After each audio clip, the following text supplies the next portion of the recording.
사람이 죄를 지으면 못 살죠? 사람이 죄를 지으면 고개를 못 듭니다.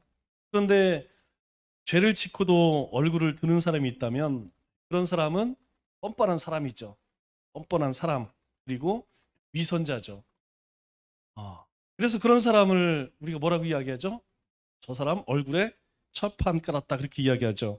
그래서 그래서 그런 사람을 철면피라고 이야기합니다. 철면피. 그냥 새로 만든 낫가죽이라는 뜻이래요. 얼굴이 얼마나 두꺼운지 도무지 부끄러움을 몰라. 창피한 걸 몰라. 종종 그런 사람들이 많이 있어요. 제가 요즘 뉴스를 보면서 정말 엽기, 충격, 구미 3살 여아 살인 사건. 여러분, 이 사건의 내용이 정말 기가 차요. 어떤 아이가 죽었습니다. 그런데 그 아이의 유전자를 조사를 해보니까 엄마의 유전자하고 안 맞고 할머니의 유전자 같아요. 그런데 할머니가 애를 낳은 적이 없어.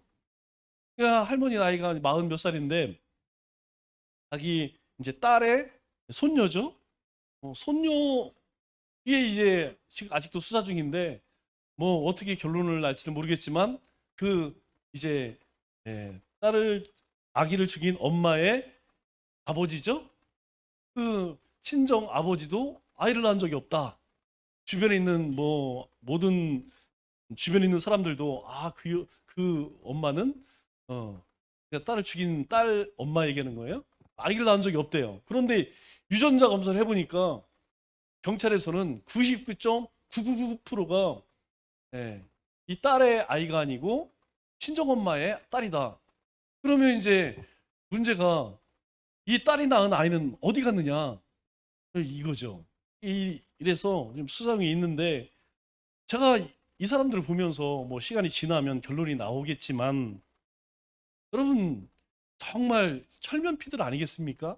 이게 사람이 양심의 화인을 마도 이 정도권 맞아야 되는데 어쨌든 간에 현대 과학으로는 이게 뭐 명백한 이거는 뭐 경찰에서는 있을 수가 없다는 거죠. 99.999는 거의 100%라는 거죠. 모르죠. 뭐 또 쌍둥이가 있어서 또 쌍둥이가 또 이렇게 낳는지 뭐 그런 건 모르겠지만 어쨌든 아직까지는 엽기적인 사건 중에 하나입니다. 그러나 우리가 죄를 멀리하고 하나님의 말씀을 가까이에서 의로운 삶을 살게 되면 그 심령의 그 삶 가운데 두려움이나 불안함이 없어요. 여러분 우리가 죄를 짓고는 발 뻗고 못 사는 거예요. 그래서 예전에 우리 어르신들도 때린 놈은 발 못 뻗고 맞은 놈은 발 뻗고 잔다는 얘기를 했어요. 그 죄를 우리가 우리의 삶이 깨끗하면 부끄러울 것이 없는 것이죠. 두려움이 없는 것이죠. 그러나 우리가 그렇게 살지 못하면 우리 마음 가운데 평안이 없어요. 기쁨이 없습니다. 늘 근심과 걱정과 염려 가운데 있죠. 그런데 이러한 사람이요 하나님을 볼 수 있다고 이야기합니다. 우리가 고개를 들어서 하나님을 볼 수 있는 사람은 어떤 사람이냐? 철미연필을 두는 사람은 절대 하나님을 볼 수 없다는 거예요. 너희가 하나님 앞에 정말 정직하고 의로운 자가 하나님을 볼 수 있다 이야기합니다. 우리가 볼 수 있는 것은 우리가 의로워서 볼 수 있는 게 아니죠. 주님이 우리 안에 계시기 때문에, 주님의 말씀이 계시고 주님의 영이 우리 가운데 계시기 때문에 우리에게 하나님께서 허락하신 것이 뭐냐면 죄를 지었을 때 회개하게 한다. 그래서 하나님 제가 이런 죄를 지었습니다. 하나님 제가 이렇게 하나님 말씀을 지키지 못하였습니다. 그렇게 함으로써 우리로 하여금 의로운 자로 하나님 앞에 나아가 하나님의 얼굴을 보게 하셨다는 것이죠. 이것이 하나님이 우리에게 주신 축복입니다. 가장 큰 축복이 무엇이냐? 하나님과 교통하고 하나님과 동행하는 삶. 이것보다 더 큰 축복이 없다는 것이죠. 그래서 하나님께서 우리에게 구원을 베푸신 이유를 우리 10절에 뭐라고 이야기합니까? 선한 일을 위하여서 우리는 지으심을 받은 자니 이렇게 이야기해요. 그 선한 일이 뭐라고 이야기했습니까? 예수님을 믿는 것, 그리고 성령의 인도하심을 쫓아 사는 것, 그리고 하나님의 말씀과 하나님의 뜻을 쫓아 사는 것, 그리고 하나님을 찬송하고 예배하는 것. 여러분 이 모든 것들이 선한 일이에요. 이 일을 할 수 있다는 것은 무엇이냐면 하나님께서 우리를 구원하셨다는 증거라는 얘기입니다. 뿐만 아니라 사도 바울은 11절에 이것을 기억하라 이렇게 이야기해요. 이것을 기억하라. 너희를 위해서 하나님이 은혜를 베푸심으로 말미암아 그 믿음으로 너희가 구원을 얻었으니 이것은 하나님의 선물이라. 그 하나님의 선물을 너희가 잊지 말라는 거예요. 그것을 잊으면 어떻게 됩니까? 좌로나 우로나 치우치게 되는 것이죠. 우리가 하나님을 바라보고 하나님과 함께 동행하는 삶을 살아야 하는데 우리가 그걸 잃어버려, 그 구원의 은혜를, 하나님의 선물을 잃어버리면 엉뚱한 곳으로 가게 된다는 것이죠. 그래서 우리가 어떤 존재가 되었다고요? 우리 13절의 말씀을 보니까 하나님과 가까워졌다 이렇게 얘기해요. 하나님과 친밀한 존재가 되었다는 거예요. 친밀한 존재는 지난주 그런 말씀 드렸어요. 우리의 속에 있는, 정말 우리 마음의 깊은 곳에 있는 것까지 내어놓을 수 있는 사람. 세상에는 단 한 사람밖에 없습니다. 우리 배우자죠. 우리 남편이나 아내에게는 다 이야기할 수 있어요. 그러나 다 얘기할까요? 아닙니다. 그래도 얘기 못하는 것들이 있어요. 그러나 하나님은 그렇지 않다는 것이죠. 이제 예수님 안에서 예전에는 멀리 있던 우리들이지만 주님으로 인하여서 하나님과 가까워졌기 때문에 하나님 앞에 우리가 모든 것을 다 내어놓을 수 있고, 또 하나님이 우리에게 어떠한 계획을 갖고 계신지, 어떤 뜻을 갖고 계신지도 알 수 있다는 것이죠. 그래서 우리는 하나님의 은혜로 예수님 안에서 하나님 나라의 그 축복의 약속과 소망을 가지고 살아갑니다. 여러분, 우리 안에는, 우리의 삶에는 하나님의 약속이 있다는 거예요. 우리의 소망은 이 땅이 아니라, 이 땅이 추구하는 것이 아니라 바로 하나님의 나라라는 것이죠. 이것은 하나님과 하나가 된 사람만이 누릴 수 있는 겁니다. 우리가 예수님을 믿는다라는 것을 신학적인 용어로는 연합됐다는 얘기를 써요. 주님과 연합되었다, 하나가 되었다, 주님과 하나가 되었다는 거예요. 주님이 우리 안에, 또 우리가 주님 안에 살아간다는 것을 이야기합니다. 그래서 우리 가운데 어떤 일이 일어납니까? 말씀과 가까워졌죠. 그래서 우리가 찬양과 가까이 되고, 또 우리의 삶이 하나님의 찬송이요 예배되게 하셨다는 것입니다. 그뿐만이 아니에요.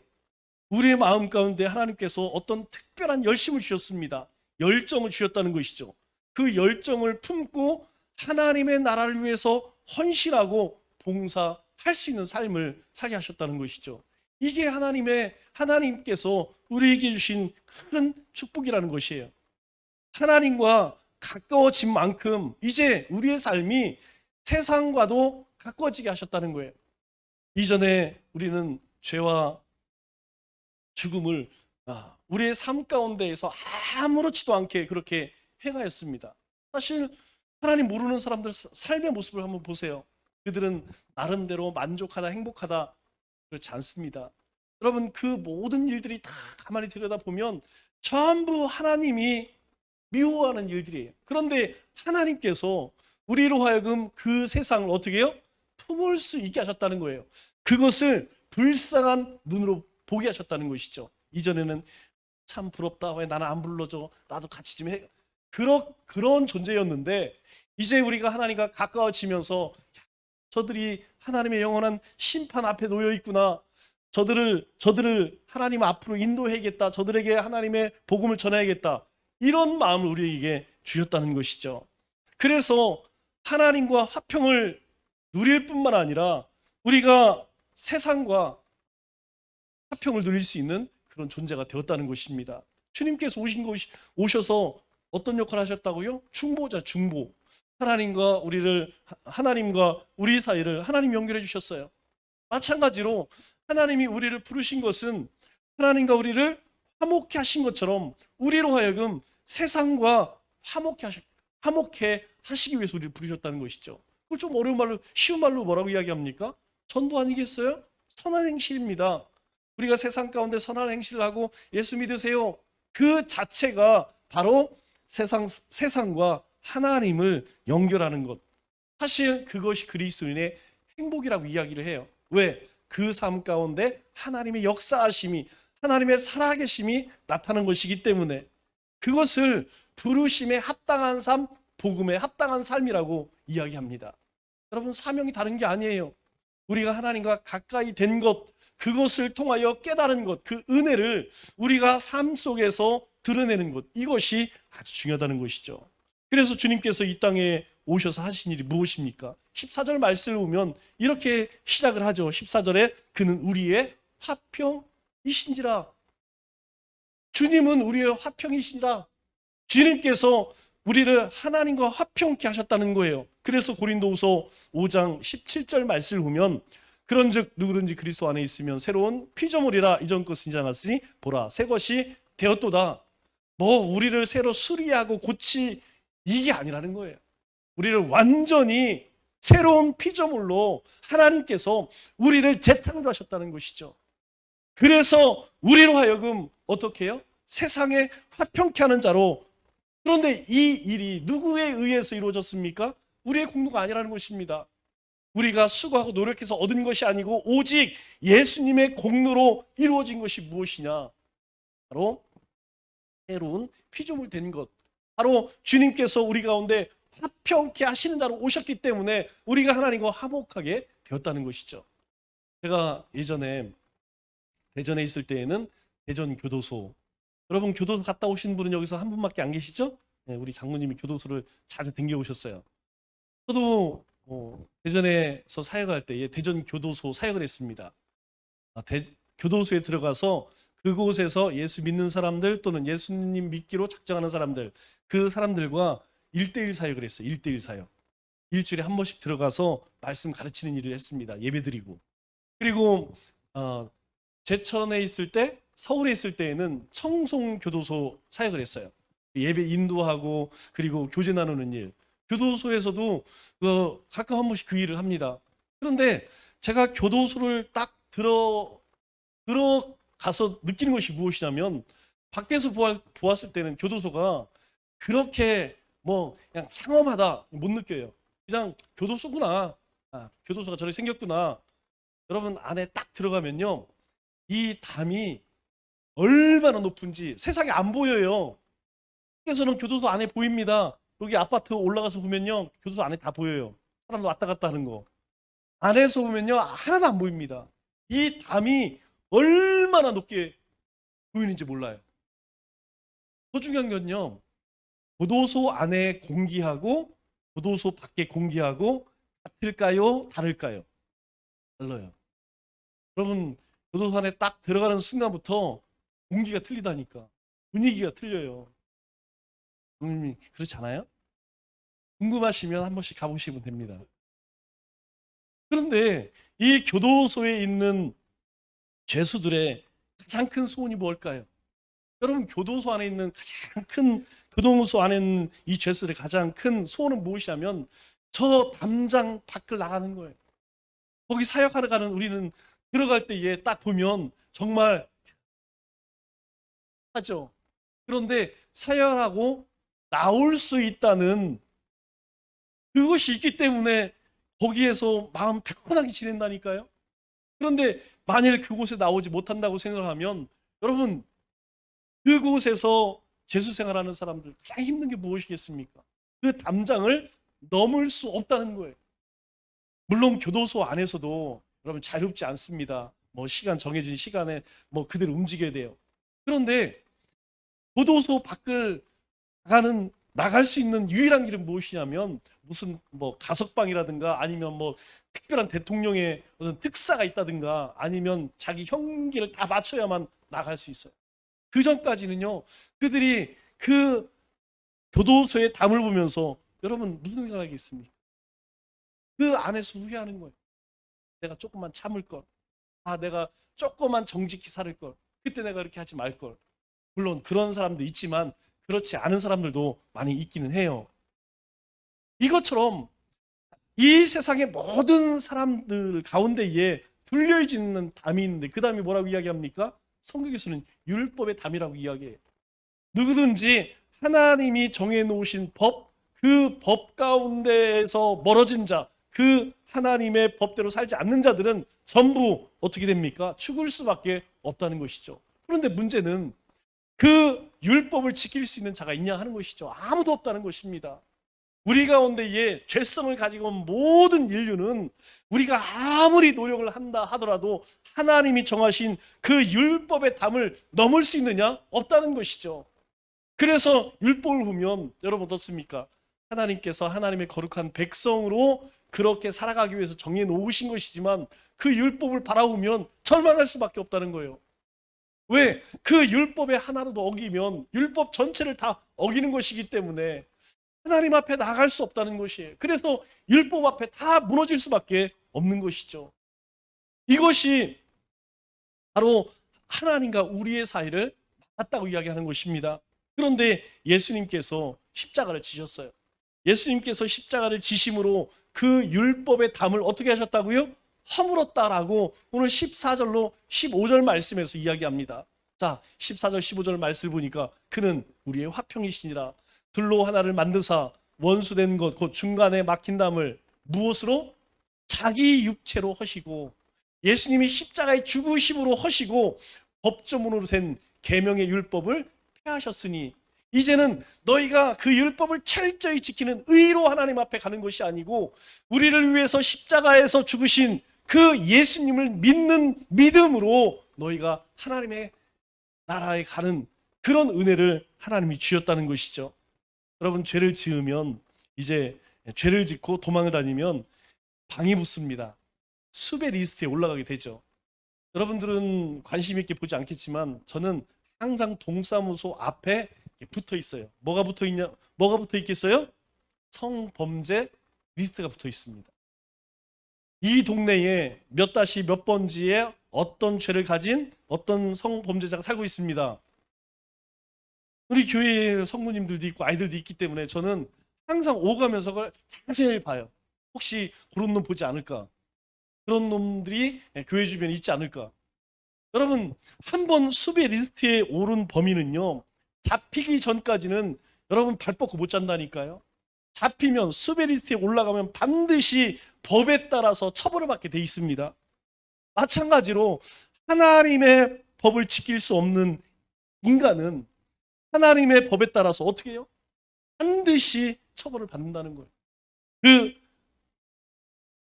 선악간에 행한 대로 우리가 산 그대로 하나님 앞에 모두 심판을 받을 것이라고 말씀해요. 여러분, 요즘에 우리가 큐티하고 있는 말씀을 여러분 큐티하시면서 뭘 느끼셔요?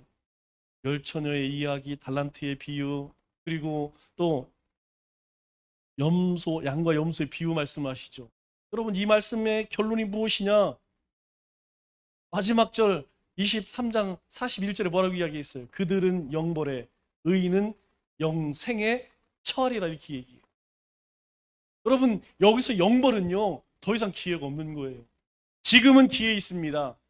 지금은 우리가 하나님 앞에 말씀대로 순종하지 못하고 그리고 주님의 뜻을 쫓아 살지 못한다 할지라도 아직은 기회가 있어요. 하나님께서 우리에게 주신 은혜로 하나님 앞에 나아갈 수 있는 기회가 있어요. 그러나 하나님 앞에 서는 날에는 이제 그때는 기회가 없어요. 둘 중에 하나입니다. 양과 염소 나뉘어지듯이 하나는 영생에, 하나는 영벌에 처해진다는 것이죠. 우리는 마땅히 영원히 죽어야 할 자였다는 거예요. 그 누구도, 이 땅에, 이 세상에 있는 그 누구도 이 하나님의 심판을, 이 불의 심판을 피할 수 있느냐? 아무도 없다고 성경은 말하고 있어요. 그런데요, 오늘 사도 바울이 에베소 성도들에게 뭐라고 이야기합니까? 그렇게 죽어 마땅한 우리 가운데에 우리를 불쌍히 여기셔서 하나님께서 예수님을 이 땅에 보내셔서 우리의 죄를 대신 십자가에서 십자가를 지심으로 주님께서 우리에게 구원의 길을 열으셨다고 이야기해요. 이제 더 이상 이 죽음의 저주에서 두려움에 떠는 것이 아니고 이 죽음의 저주에서 해방되어서 하나님 앞에 나아갈 수 있도록 하나님께서 우리의 삶을 축복하셨다는 것이죠. 그럼 우리 신앙생활의 원동력이 무엇입니까? 하나님의 은혜를 기억하는 거예요. 하나님의 은혜 가운데 사는 것입니다. 모든 것이 하나님의 은혜 아닙니까? 우리가 살아가는 것도, 가정도, 우리가 행하는 것도 하다못해 여러분 숨 쉬는 것, 여러분 숨 3번 멈춰 보세요. 죽을 것 같죠? 우리가 자유롭게 숨 쉬는 것, 자유롭게 돌아다닐 수 있는 것, 자유롭게 생각할 수 있는 것, 내가 먹고 싶은 거 먹는 것.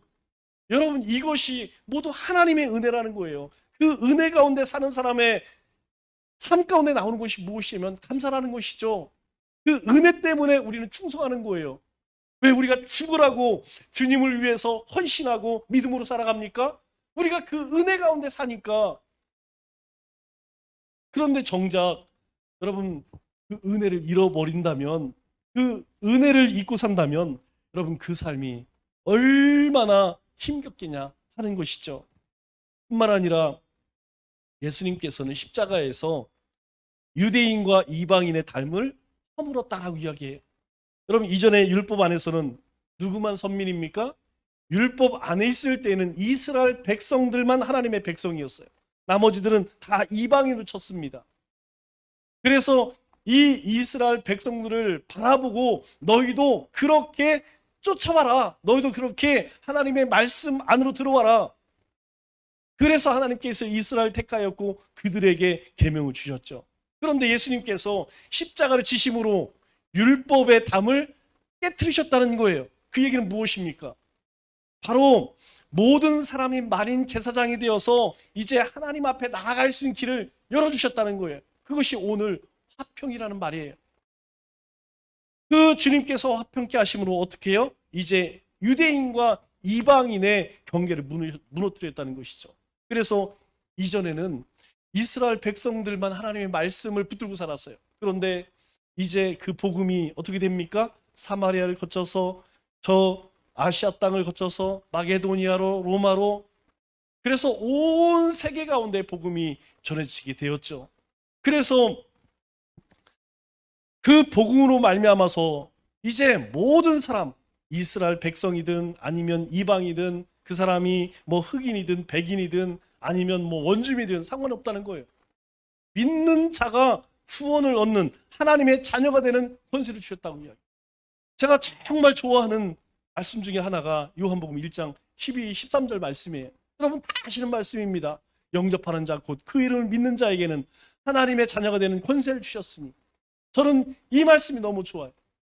하나님께서 우리에게 은혜를 주셔서 예수 그리스도를 영접하게 했어요. 그래서 나를 하나님은 무엇이라고 부르냐? 하나님의 자녀라는 거예요. 너는 내 것이라. 하나님이요, 너는 내 거야, 내 거. 여러분, 우리의 자식을 보면 얼마나 즐겁습니까? 생각만 해도 즐겁잖아요. 그 자식이 잘 됐든 못 됐든 뭐 공부를 잘하든 잘하든 못하든 여러분, 부모의 눈에는 다 이쁜 거예요. 저도 그렇습니다. 여러분, 자식이 아무리 컨들 80, 90 먹은 어르신들이 70, 80 먹은 자식을 보면 밉습니까? 그냥 좋은 거예요. 그냥 귀여운 거예요. 하나님이 그렇다는 거예요. 주님을 영접하는 우리를 하나님의 자녀로 그렇게 귀히 여기셨는데 이게 어디로부터 온 거예요? 너희의 혈통이나 육정으로 사람의 뜻으로 난 것이 아니라는 것입니다. 그것은 오직 하나님으로부터 난 자들이라는 거예요.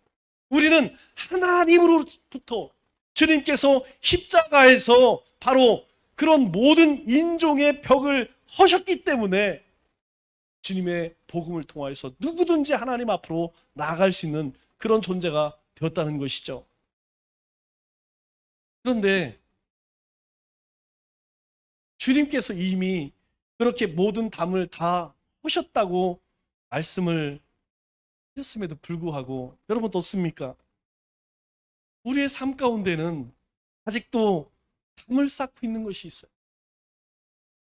여러분, 우리가 담을 쌓고 있는 우리 직장의 동료들, 우리가 담을 쌓고 있는 우리의 지체, 우리의 이웃 있습니까? 없습니까? 여러분, 저도 이 말씀을 준비하면서 곰곰이 생각해 보니까 그런 것 같아요. 말 별로 하고 싶지 않은 사람, 예, 어제 엊그저께 노예했는데 노예에 가서 슬슬 피하고 싶은 사람이 있어요.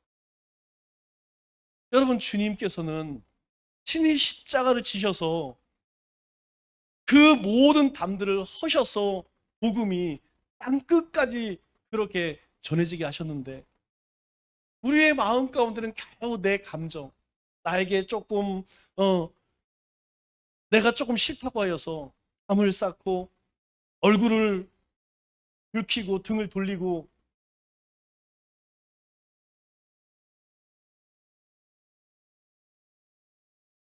여러분 왜 그럴까요? 우리 가운데에 그 십자가의 은혜를 잊었기 때문이 아니에요?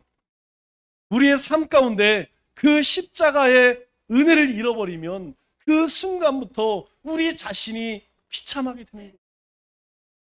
그래서 16절에 뭐라고 이야기합니까? 예수님은 십자가에서 모든 원수된 것들을 소멸하셨다라고 그렇게 말씀하죠. 여러분 원수된 것이 무엇입니까? 우리의 원수는 죄와 사망 아니겠습니까? 그러면 이 죄와 사망은 어디로부터 왔어요? 악한 마귀 사탄으로부터 왔죠. 여러분 이 악한 마귀 사탄이 우리에게 늘 속이는 세 가지가 있다고 이야기했죠. 여러분 무엇입니까? 첫째는 거짓이에요. 오직 예수님으로 말미암아 구원을 얻으리라. 성경은 그렇게 이야기하는데 아니라는 거예요. 마음의 틀을 믿어도 되고 열심히 돌을 닦아도 되고 이 길로 가고 저 길로 가도 목적지는 같다. 여러분 세상 사람들이 여기에 속는 사람들이 얼마나 많은지 몰라요. 심지어는 하나님의 말씀도 왜곡시킵니다. 하나님의 말씀도 그냥 자기 마음대로 그렇게 해석을 하고 자기 마음대로 그냥 그렇게 바꾸어 버려요. 첫 번째가 뭡니까? 강팍하게 해요. 여러분 사탄은 사람의 마음을 강팍하게 합니다. 아담과 하와가 속았어요. 그래서 사탄은 거짓의 압이라고 이야기합니다. 두 번째로 우리가 사탄의 괴계에 한번 잡히면 우리의 마음이 점점점 강팍해지는 걸 알 수 있어요. 여러분 우리가 세상에는 쉽게 용서할 수 있어요. 그런데 이상하게 이 사탄에게 매이게 되면요 우리의 마음이 굳어져서 용서가 안 된다니까요. 철천지 원수도 용서할 수 있는 용서하는데 여러분 나에게 싫은 말 몇 마디 했다고 나에게 인상 몇 번 썼다고 우리의 마음이 계속 강팍해진다니까요. 세 번째가 뭔지 아세요? 회개를 안 해요. 하나님의 말씀이 우리 가운데서 그거는 아니야. 그건 잘못된 거야. 그거는 하나님 기뻐하는 일이 아니야. 그런데 사탄이요. 아니 괜찮아. 회개 그 정도는 괜찮아. 그래서 하나님의 은혜로부터 하나님의 말씀으로부터 점점 멀어지게 한다는 것이죠. 그래서 결국은 어떻게 됩니까? 그런데 오늘 뭐라고 말씀하세요? 십자가의 능력이 이 사단의 모든 역사를 멸하셨다 이렇게 말씀해요. 이 이야기는 우리를 고통스럽게 하는 이 사단의 모든 역사를 우리에게 주신 믿음으로 이겨낼 수 있다는 것이죠. 어떻게? 주님을 의지함으로. 여러분 우리 힘으로는 사실 잘 분별하기도 어려울 때가 많아요. 왜? 이 사단의 역사가 우리 가운데 찾아올 때는 너무나 그럴듯하게 찾아와요. 제가 나에게 그런 피해를 입혔으니까 나는 충분히 이렇게 해도 돼. 그렇게 내 자신을 철저하게 합당하게 그렇게 만듭니다. 그래서요 눈을 가리고 귀를 가려요. 하나님의 말씀이 우리의 심령 가운데 뚫고 들어오지 못하게 한다는 것이죠. 이걸 깰 수 있는 유일한 방법은 무엇이냐면 십자가에 달리신 예수님을 붙드는 방법밖에 없어요. 예수님을 바라봐야 합니다. 그리고 그 앞에 내려놓아야 한다는 것이죠. 왜? 주님이 승리하셨기 때문에.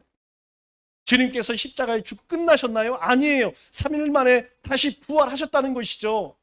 예수님이 십자가에 죽으실 때에는 마치 사단이 승리하는 것처럼 보였어요. 그러나 부활하심으로 그 사단의 모든 역사들을 이기셨다는 거예요.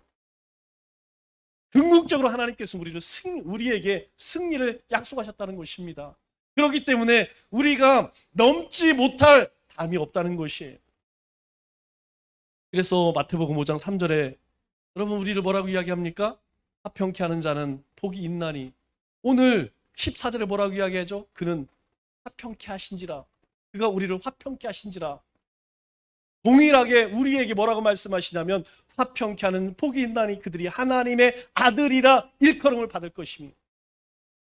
우리가 세상 가운데에서 트러블 메이커가 되는 것이 아니라 피스메이커가 되어서 그렇게 다툼이 있고 갈등이 있고 싸움이 있는 곳에 우리가 가서 그들 가운데에 화평케 하면 세상은 너희를 향해서 하나님의 자녀들이구나 그렇게 부른다는 것. 그 능력을 우리에게 주셨다는 것입니다. 여러분 미국의 39대 대통령이 지미 카터라고 하는 대통령이에요. 하는 평가를 보면 그다지 좋지는 않습니다. 그런데 그것은 세상 사람들의 평가예요. 이 지미 카터 대통령은 무엇으로 유명합니까? 지금도 오늘날 하시는 분인데 주일학교 교사를 해요. 자기는 평생 주님 앞에 갈 때까지 교사하겠다는 것이죠. 그런데요, 우리나라를 위해서도 아주 귀한 일을 했어요. 이분이 박정희 대통령만 만난 것이 아니고 뭐 무방이니까 뭐 몇 번 만났죠. 그런데요, 북한의 김일성도 어떤 사람이에요. 나중에 대통령을 그만두고 나서도 북한에 자주 갔어요. 그 중에 하나가 무엇이냐면 김영삼 대통령과 김일성 사이에 남북 정상회담을 94년도 4월에 열려고 했습니다. 이 일을 도운 사람이 누구냐? 이 지미 카터 대통령이. 너희가 맨날 그렇게 군대를 만들고 무기를 만들어서 그냥 지금이야 뭐 간첩 별거 아니었지만 제가 청년 때까지만 해도 여러분 뭐 정말 뭐 간첩이 그냥 간첩이 아니에요. 무장공비. 뭐 정말 막 어마무시한 그런 애들이 막 오고 그랬어요. 뭐 우리나라에서 보냈겠죠. 그래서 뭐 수시로 뭐 총격전이 일어나고 그랬습니다. 그때에 이래서는 안 되겠다. 전 세계 가운데 이렇게 긴장이 이 전쟁의 긴장이 있는 곳 이래 안 되겠다. 그 일을 위해서 나선 사람이 누구냐면 이 지미 카터예요. 그래서 이 김영삼 대통령하고 김정일 사이에 남북 정상회담을 해서 우리가 좀 어떻게 평화롭게 지내자. 그런데 그 회의를 논의할 때 어떻게 했어요? 김일성이가 죽어버렸죠. 그 다음에 이제 김정일이 국방위원장이 됐을 때에 이것이 마중물이 되어서 어떻습니까? 김대중 대통령과 만났잖아요. 그리고 그 이후에 문재인 대통령도 김정은을 만났어요.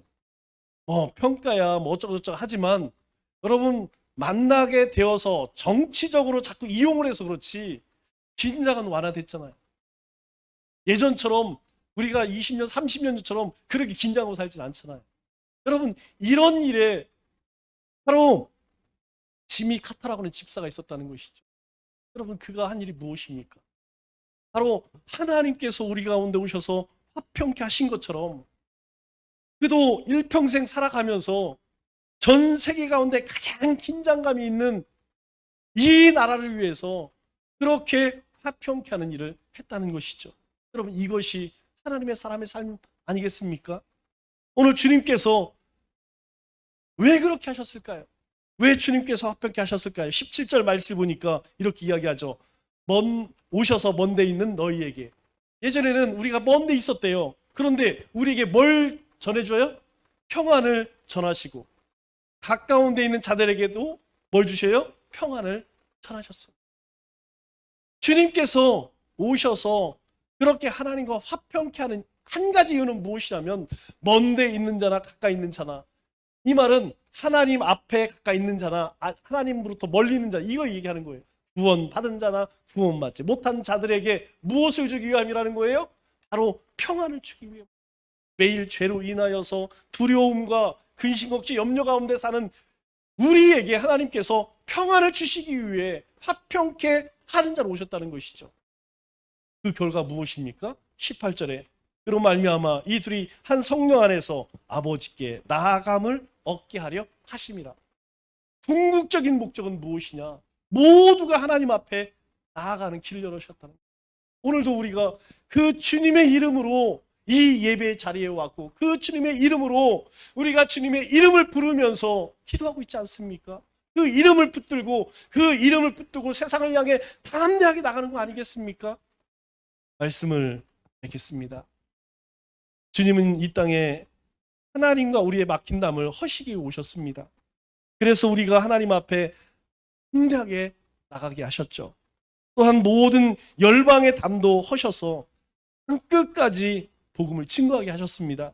남은 3일 우리가 세상에 화평케 하는 자가 되어서 피스메이커가 되어서 하나님의 은혜와 사랑, 복음을 전하는 우리 믿음의 권속들 다 되시기를 주님의 이름으로 축원합니다.